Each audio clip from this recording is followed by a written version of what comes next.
Le message du jour avec le pasteur Mickey Hardy. Montre-moi ta foi. Bonjour à tous. Très content de vous revoir, d'être avec vous ce matin. Partager l'amour de Jésus, partager la parole de Dieu que nous aimons. La vérité qui rend libre. Amen. C'est pourquoi nous ne pouvons pas prendre la parole de Dieu à la légère, mais au contraire, nous avons besoin de la prendre au sérieux en réalisant que même si ça nous confronte, même si ça nous bouscule un peu, mais c'est la vérité et c'est ce que Dieu veut pour notre vie. Donc, nous remercions le Seigneur pour sa parole. Qu'est-ce que nous aurions fait sans la parole de Dieu? Nous sommes tous perdus, connaissant pas la vérité, le cœur de Dieu. Et donc, nous allons ouvrir notre Bible ce matin dans l'Épître de Jacques, au chapitre 2. Nous allons parler ce matin de la foi.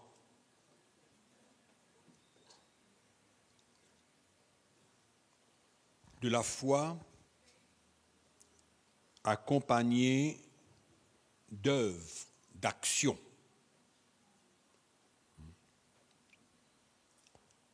Au verset 14, nous lisons attentivement et nous écoutons attentivement la parole de Dieu. Mes frères, que sert-il à quelqu'un de dire qu'il a la foi s'il n'a pas les œuvres? Cette foi peut-elle le sauver? Si un frère ou une sœur sont nus et manquent de la nourriture de chaque jour, et que l'un d'entre vous leur dise « Allez en paix, chauffez-vous, rassasiez-vous », et que vous ne leur donniez pas ce qui est nécessaire au corps, à quoi cela sert-il? Il en est ainsi de la foi. Si elle n'a pas les œuvres, elle est morte en elle-même. Mais quelqu'un dira, toi tu as la foi et moi j'ai les œuvres. Montre-moi ta foi sans les œuvres et moi je te montrerai la foi par mes œuvres. Tu crois qu'il y a un seul Dieu, tu fais bien. Les démons le croient aussi et ils tremblent. Les démons croient qu'il y a un Dieu, mais ils sont contre Dieu. C'est pourquoi ce n'est pas suffisant de croire. Il faut que cette foi que nous avons soit accompagnée par une action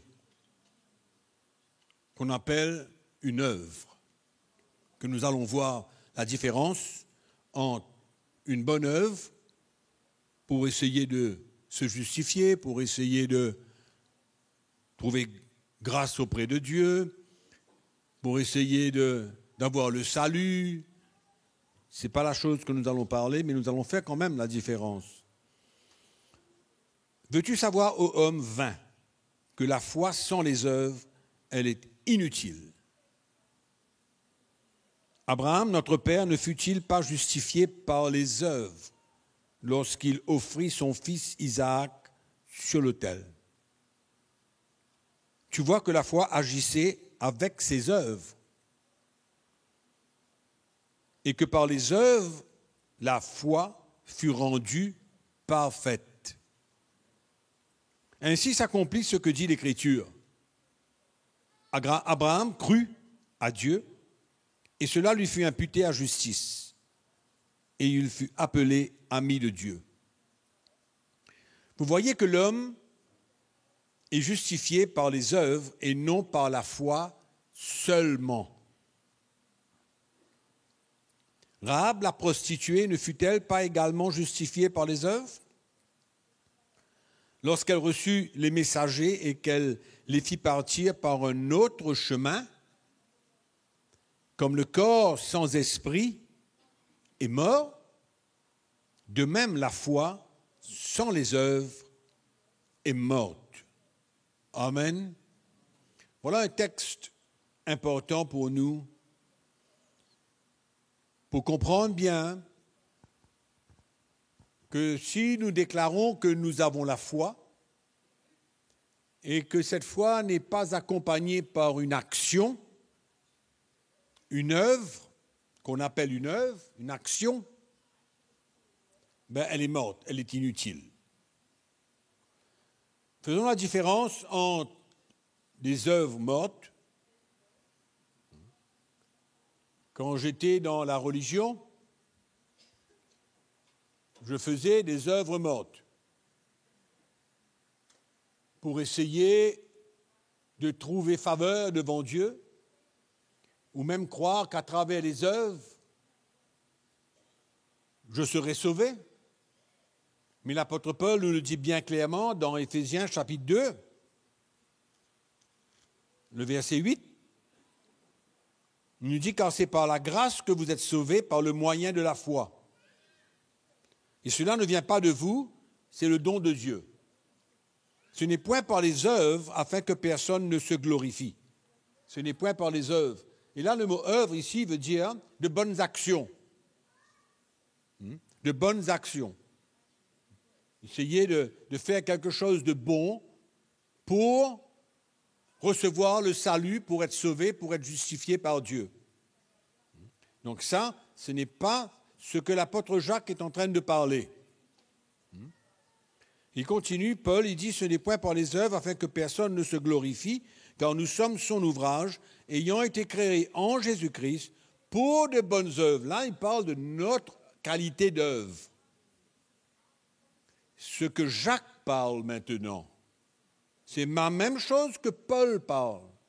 Nous avons été créés en Jésus-Christ pour de bonnes œuvres que Dieu a préparées d'avance afin que nous les pratiquions. Donc, en d'autres mots, ce sont des actions, des œuvres qui suivent notre foi, des œuvres que Dieu a préparées d'avance pour que notre foi se manifeste à travers ses actions et ses œuvres. Ça, c'est ce que Jacques et Paul parlent quand ils parlent de bonnes œuvres qui ont été préparées d'avance pour nous afin que nous les pratiquions. C'est la même œuvre que Dieu a préparée pour Abraham. C'est la même œuvre que Dieu a préparée pour Rahab la prostituée. Et c'est la même œuvre que Dieu prépare pour nous pour démontrer notre foi. En d'autres mots, si notre foi, si par exemple, il n'y a pas d'œuvre qui suit notre foi, c'est une foi vaine. C'est une foi inutile, morte. Je ne peux pas dire que j'ai la foi sans que je pratique et je fasse ce que Dieu a préparé pour moi comme bonne œuvre pour manifester ma foi. Comprends? Clair? En d'autres mots, je ne peux pas dire que j'ai la foi et puis je ne fais rien. Je ne peux pas. Je ne peux pas dire que j'ai la foi quand... Je ne veux pas dire je crois que Dieu pourvoira à mes besoins, mais quand Dieu me demande de faire une action et de donner ce que j'ai, je ne peux pas. Je n'arrive pas, je ne suis pas libre. Donc, ma foi est morte. Donc, je peux dire que j'ai la foi et que je compte sur le Seigneur et que Dieu pourvoira à mes besoins. Je dis que j'ai cette qualité de foi, mais au moment où Dieu maintenant me demande de donner, je n'arrive pas. Quand Dieu me demande de donner à quelqu'un ou donner à son œuvre, me conduit et me guide, C'est une action qu'il a préparée d'avance pour moi. C'est une action. Et la preuve que j'ai la foi, c'est que quand Dieu me demande de faire cette chose, je la fais. À ce moment-là, ma foi n'est plus morte. Elle est vivante. Ma foi est vivante. Elle n'est pas morte. C'est la vraie foi. On comprend la différence? C'est pourquoi on peut avoir de belles paroles. On peut dire que moi je crois que je dois prendre ma croix et suivre le Seigneur, mais quand le Seigneur me met à l'épreuve, je refuse. On sait très bien que dans notre marche chrétienne, que nous avons besoin de prendre notre croix et de suivre Jésus, et que cela se manifeste par toutes sortes d'épreuves, de tests, de situations. Oui ou non? Hein? Donc je dis que je crois, que je dois prendre ma croix, je crois, mais quand le moment arrive, l'épreuve, la difficulté, le problème, la chose que je dois faire, je n'arrive pas. Je garde ma vie, je préserve ma vie. Donc, où est ma foi? Est-ce que j'ai la foi que la grâce de Dieu va se manifester envers moi? Quand je suis appelé à prendre ma croix, perdre ma vie, comprends ce que je dis? Et que quand le moment arrive, je fuis. Je ne veux pas. Je préserve ma vie, je la garde. Où est ma foi? Elle est vaine. Donc, je ne peux pas dire que je crois dans quelque chose et quand le moment arrive pour moi, que ma foi est mise à l'épreuve, à travers une œuvre que je dois faire, une action que je dois faire, je ne fais pas. Ma foi est morte. Donc, je peux dire que j'ai la foi, oui. C'est ce que Jacques dit. C'est exactement ce que Jacques dit. Il dit ici, montre-moi ta foi sans les œuvres. Montre-moi ta foi sans les œuvres. Comment quelqu'un peut montrer sa foi sans accomplir l'œuvre que Dieu a préparée pour lui? Comment?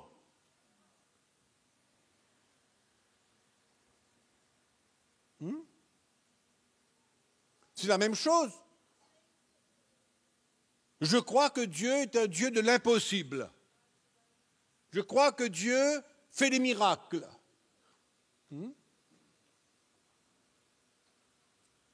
Et quand Dieu me demande de prier pour quelqu'un, d'aller, de le servir, de le faire confiance, non, je recule. Je recule. Donc finalement, on peut parler et dire qu'on a la foi dans beaucoup de choses. Montre-moi ta foi sans les œuvres. Qui c'est qui peut montrer sa foi sans les œuvres? Personne. Personne.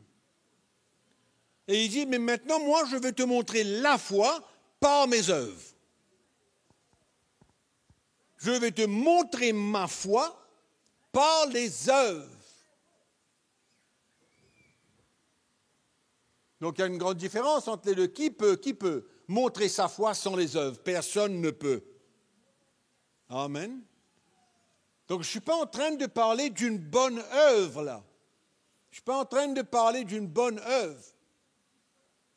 Ça devient une bonne œuvre quand le Seigneur me demande de faire quelque chose et que je suis poussé par l'Esprit de Dieu et que mon cœur m'appelle à faire quelque chose ou que je veux obéir à Dieu. Ça, c'est l'œuvre de la foi. C'est l'œuvre de la foi. Ce n'est pas... Il y a des œuvres que nous pouvons faire pour nous cacher derrière elle, pour fuir ce que Dieu nous demande. Hein? Vous comprenez la différence? Hein? C'est-à-dire, c'est facile de faire une bonne œuvre, mais quand il s'agit de faire ce que Dieu me demande, qui est l'œuvre de ma foi, non. Je refuse.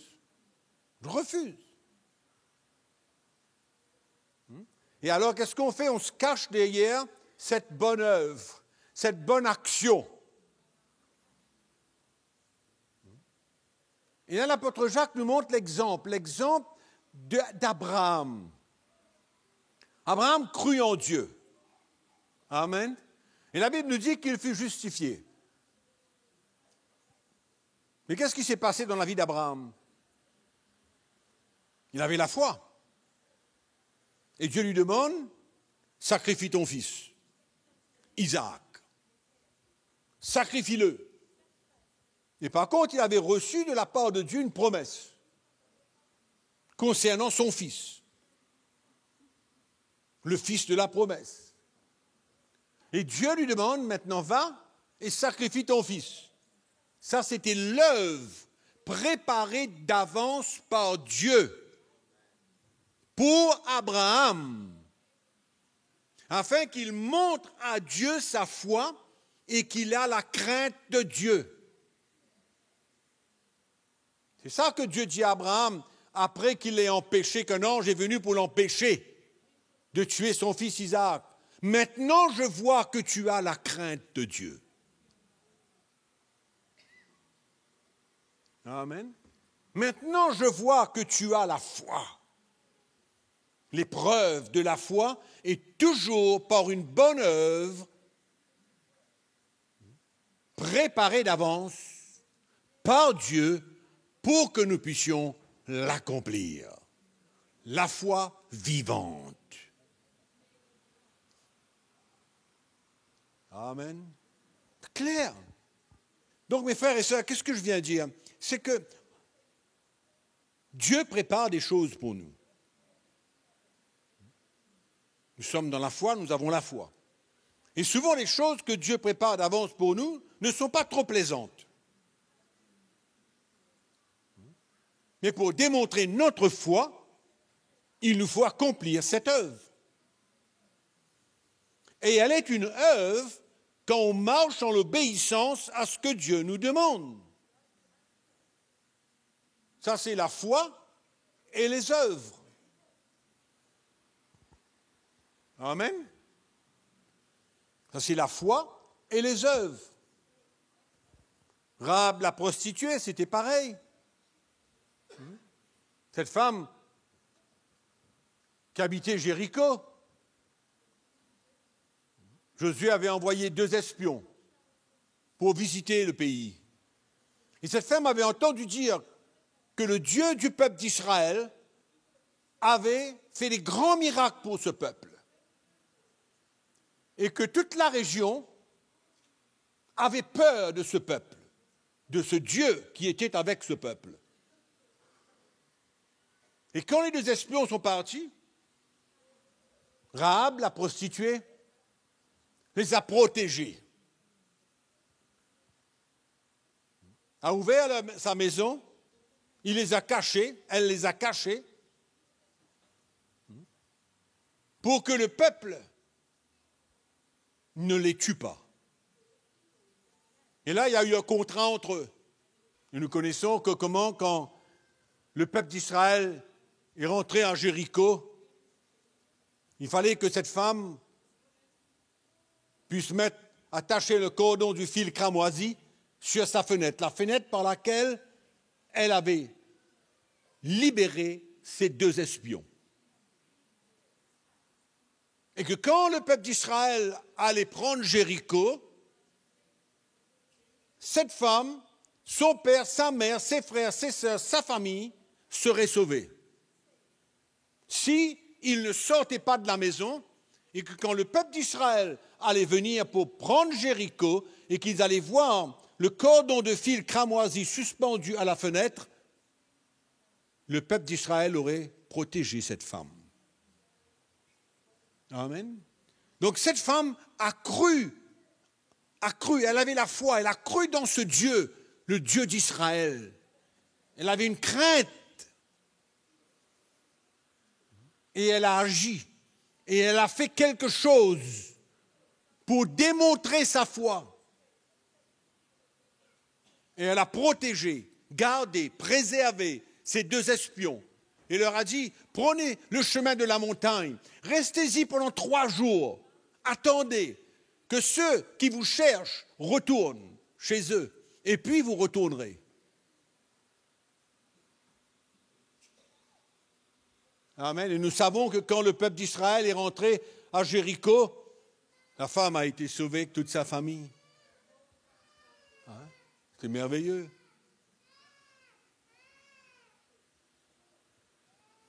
Donc nous voyons que la foi doit toujours être accompagnée d'une œuvre, d'une action, préparée d'avance par Dieu afin que nous puissions les accomplir. Amen. Et ce genre d'œuvre est considéré comme une bonne œuvre. Amen. Parce qu'elle manifeste notre foi. Elle démontre notre foi.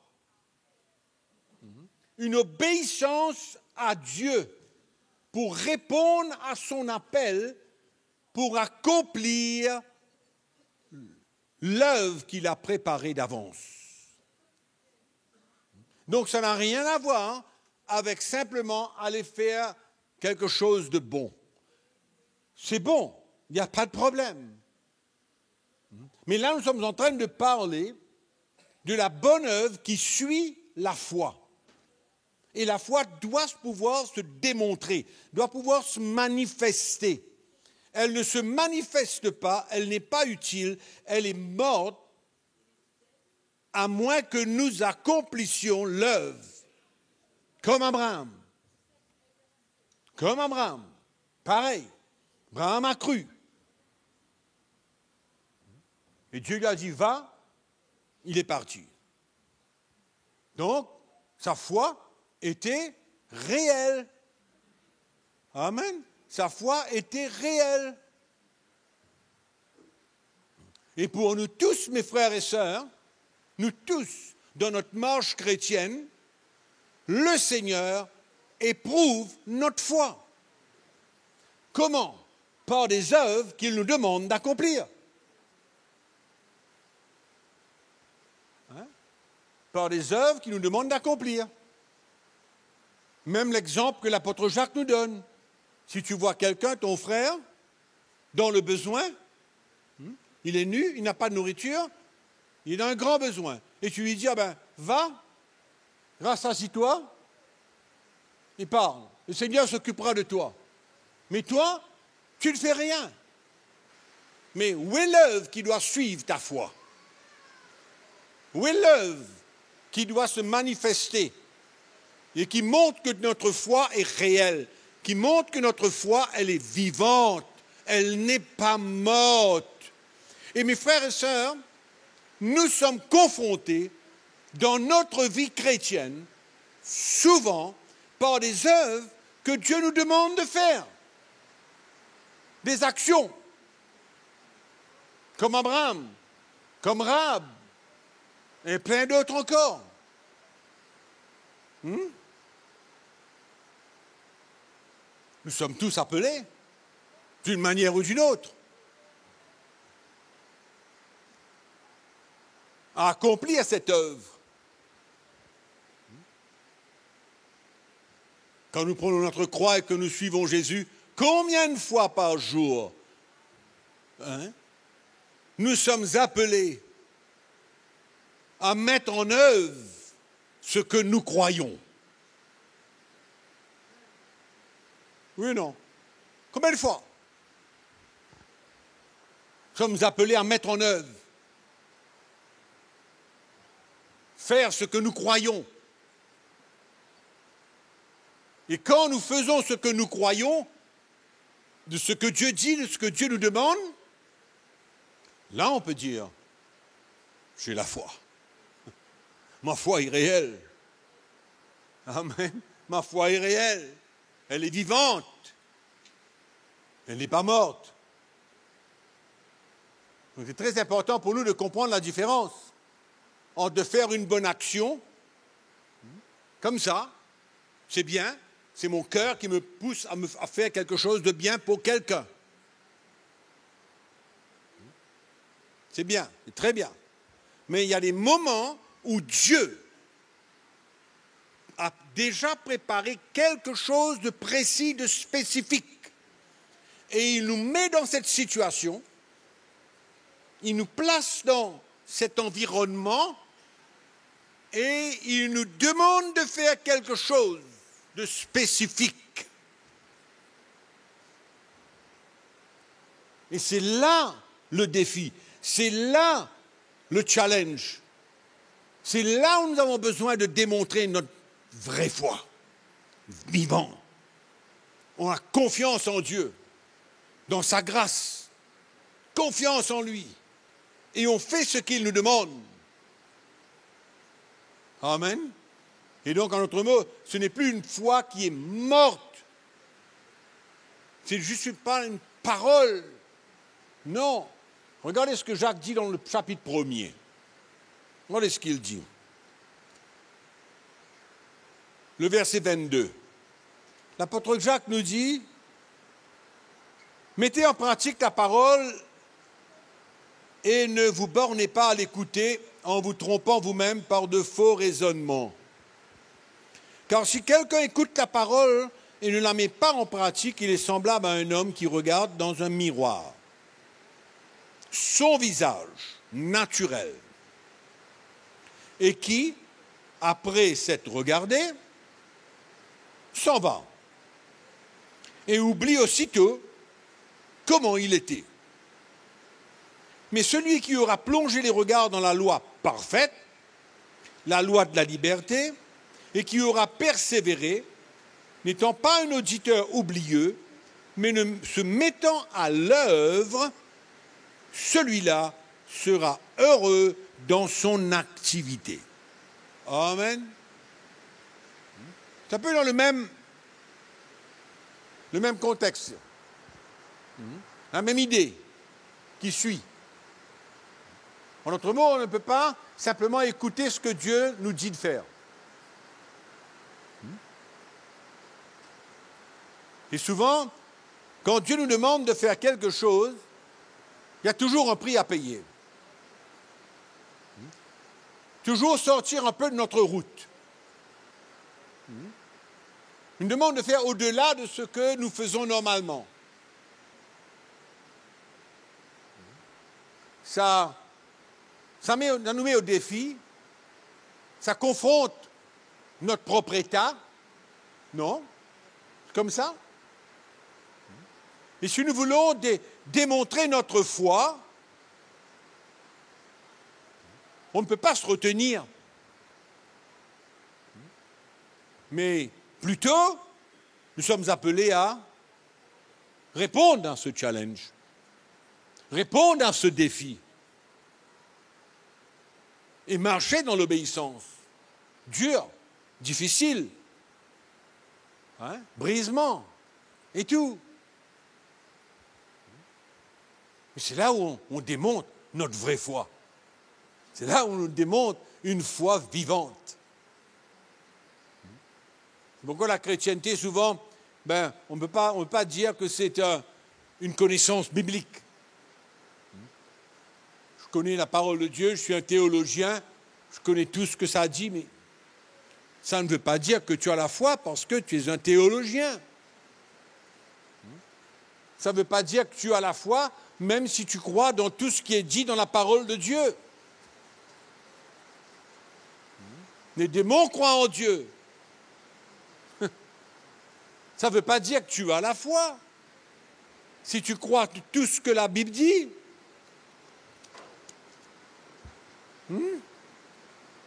Nous sommes appelés à démontrer notre foi.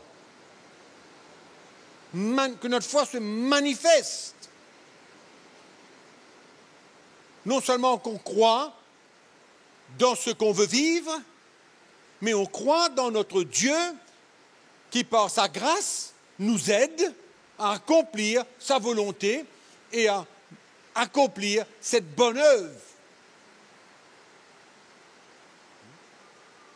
Préparée d'avance par Dieu. Et là, souvent, c'est là où on fait défaut.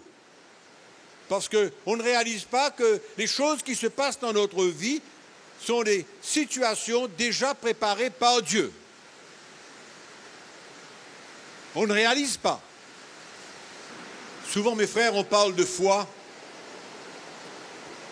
On parle de foi pour beaucoup de choses. La foi pour recevoir. Hein? La foi pour quelque chose que nous avons besoin. C'est bien, il n'y a pas de souci, il n'y a pas de problème. Mais la vraie foi, c'est celle où nous sommes confrontés, où nous avons à obéir, où nous avons à sortir de notre route pour accomplir ce que Dieu veut.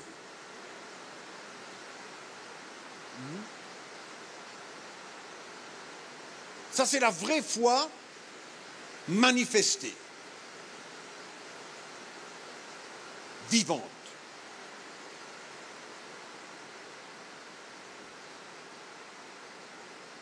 Ça n'a rien à voir avec la confession de la parole de Dieu. Rien à voir. C'est le défi. Le défi que Dieu met devant nous. Un acte d'obéissance qui démontre notre foi et qu'on est prêt à perdre. La foi pour celui qui sait qu'il doit prendre sa croix et suivre Jésus est une foi où nous savons que nous avons à perdre quelque chose dans notre vie. Quelque chose dans notre vie.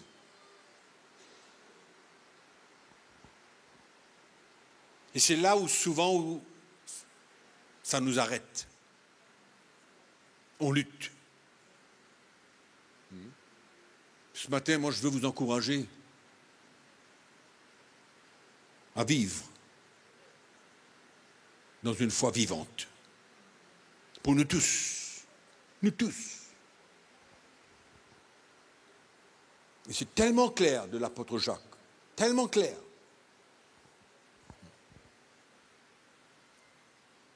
Je vais terminer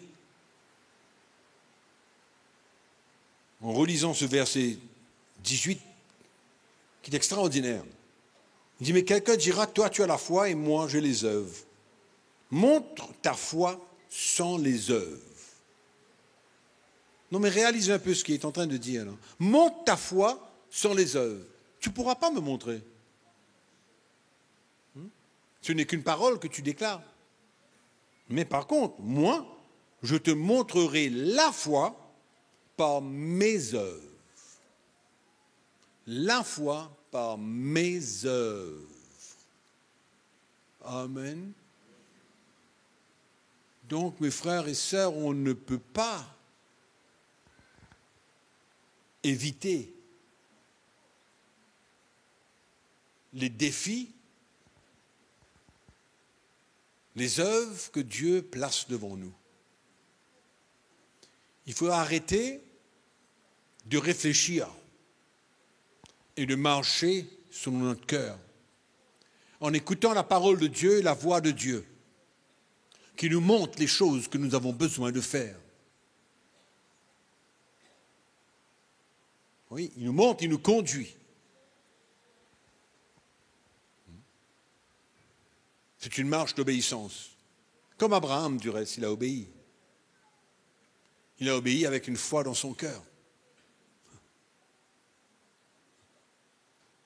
Extraordinaire quand vous pensez cette foi qu'animait le cœur d'Abraham. Isaac, c'était le fils de la promesse. Tout était en Isaac. toute la promesse de Dieu, tout ce que Dieu avait dit, se trouvait dans le Fils. Et d'avoir à monter sur la montagne et tout préparer.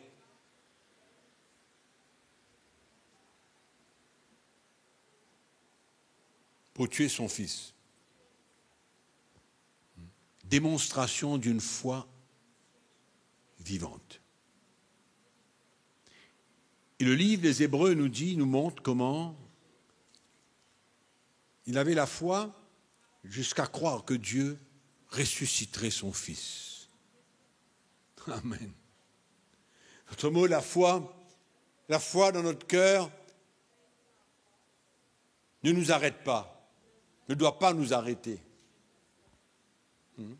à faire ce que Dieu nous demande, même si c'est contraire à toute la logique et toute la sagesse humaine et tout ce que nous avons pu entendre. Mais quand Dieu nous demande de faire quelque chose, c'est l'épreuve de notre foi. Et l'apôtre Jacques, pour terminer, je vais lire ce verset dans le chapitre 1er, au verset 2, nous connaissons tous ce verset. Il dit, mes frères, regardez comme un sujet de joie complète les diverses épreuves auxquelles vous pouvez être exposés. Des épreuves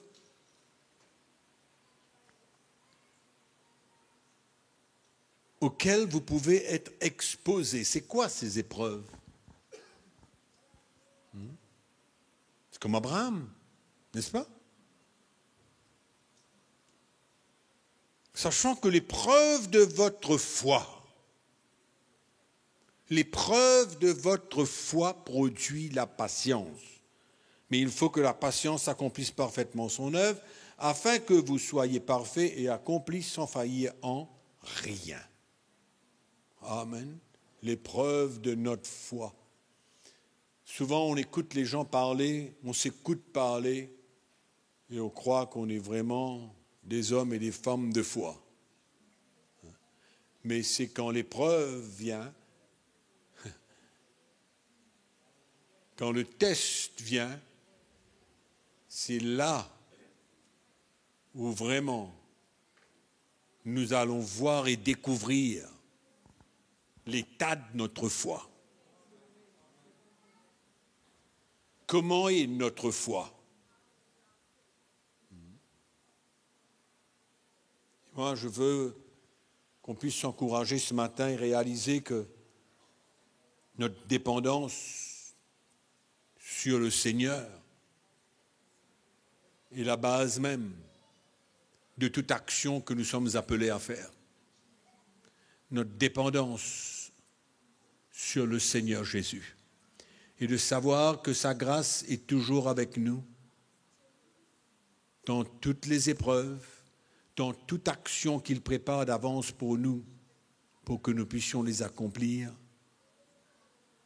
Il est en contrôle de tout.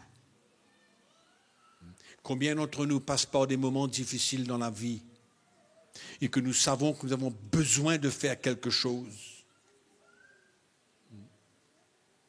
La grâce de Dieu est là. Amen. Tout peut paraître ténébreux, mais il y a une grâce spéciale qui est toujours là pour nous, dans toutes circonstances, dans toute situation. Amen. Pas toujours facile, c'est vrai. Ça n'a pas été facile pour Abraham, mais Abraham a démontré une foi réelle, vivante. Amen. Et nous sommes appelés à avoir ce même genre de foi. C'est une dépendance sur le Seigneur. Amen. Dépendre du Seigneur.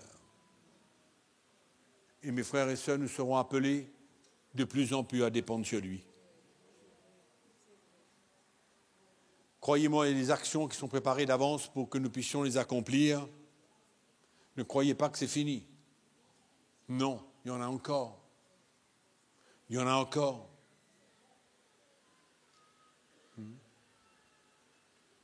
Il y aura encore de l'opposition. Il y aura encore des persécutions. Il y aura encore des demandes sur notre vie. Amen. Et cela va démontrer vraiment la qualité de foi que nous avons.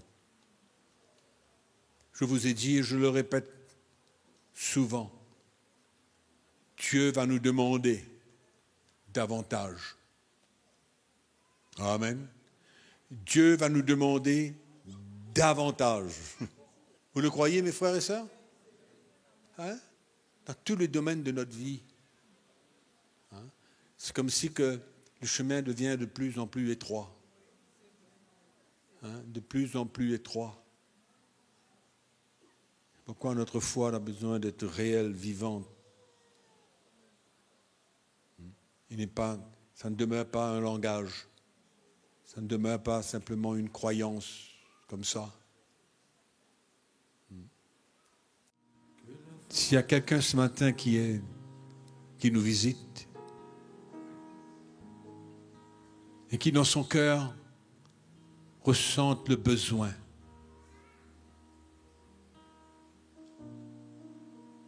de donner sa vie à Jésus-Christ,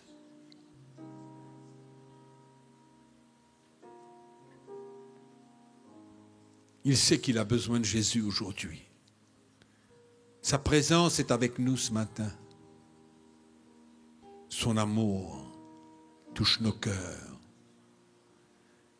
Et s'il y a quelqu'un qui voudrait qu'on prie avec lui,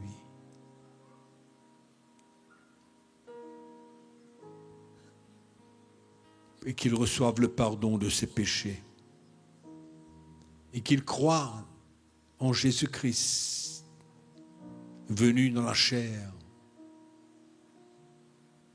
mourir sur cette croix pour nos péchés, et qu'il est ressuscité des morts et qu'il est vivant, et qu'il est le seul Dieu vivant, le seul Sauveur. Et si ce matin quelqu'un ressent le besoin d'accepter Jésus dans sa vie, et si vous nous écoutez, et que dans votre cœur, vous ressentez le besoin de donner votre vie à Christ, vous voulez commencer une nouvelle vie, nous pouvons prier ensemble. Seigneur Jésus, je crois que tu es mon Sauveur, mon Seigneur. Tu as donné ta vie pour moi. Tu as versé ton sang pour moi. Tu es mort, mais tu es ressuscité des morts. Tu es vivant aujourd'hui. J'ouvre mon cœur. Pardonne-moi pour toute ma vie passée, tous mes péchés. Viens dans mon cœur. Viens habiter en moi. Je crois que tu es mon Sauveur et mon Seigneur. Merci Jésus. À toi toute la gloire. Amen. Merci Seigneur. Alléluia. Merci de nous avoir suivis. À bientôt.